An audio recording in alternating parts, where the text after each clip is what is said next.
गङ्गा नदीको किनारमा अवस्थित शृङ्गवेरपुरमा आफ्ना प्रिय मित्र तथा निषादहरूका राजा गुहलाई भेटेर साक्षात् धर्मस्वरूप श्रीरामले गुह, लक्ष्मण र सीताको साथमा त्यहाँबाट आफ्ना सारथी सुमन्त्रलाई अयोध्या फिर्ता पठाए।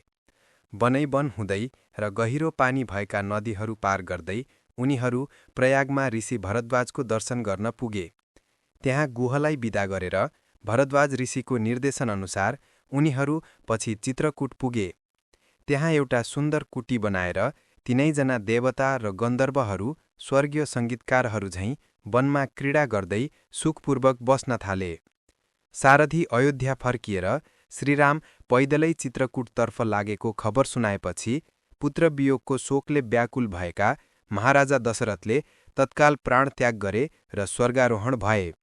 राजा परलोक गइसकेपछि कुलगुरु वशिष्ठको नेतृत्वमा ब्राह्मणहरूले राजगद्दी सम्हाल्न आग्रह गरे तापनि महाशक्तिशाली भरतले राज्यको लोभ गरेनन्। उनी आफ्ना पूज्य दाजु रामलाई प्रसन्न पार्न र अयोध्या फर्काएर पिताको सिंहासन ग्रहण गराउन वनतर्फ लागे। अमोघ पराक्रमी र महात्मा रामको नजिक पुगेर उच्च विचारले युक्त भरतले आफ्ना जेठा दाजु श्रीरामसँग बिन्ती गरे। उनले श्रीरामलाई यसरी सम्बोधन गरे, तपाईँ नै राजा हुनुहोस्, किनकि तपाईलाई धर्म के हो भन्ने राम्रोसँग थाहा छ। तर अत्यन्त उदार, महायशस्वी र सधैँ प्रसन्न मुद्रामा रहने श्रीरामले पिताको आज्ञा भरतलाई राज्य दिने वरदानको सम्मान गर्दै राज्यको चाहना राखेनन्।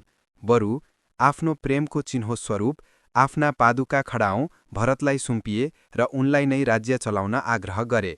महान शक्तिशाली जेठा दाजु रामको बारम्बारको आग्रहपछि भरतले आफ्नो उद्देश्य रामलाई राजा बनाएर फर्काउने पूरा गर्न नसके पनि चित्रकूटबाट फर्कन राजी भए। उनी श्रीरामको चरण स्पर्श गरी विदा भएर अयोध्या फर्किए। श्रीरामको आगमनको प्रतीक्षा गर्दै अयोध्याबाट टाढा नन्दीग्राम नामक एकान्त स्थानमा बसेर भरतले राज्य सञ्चालन गरे।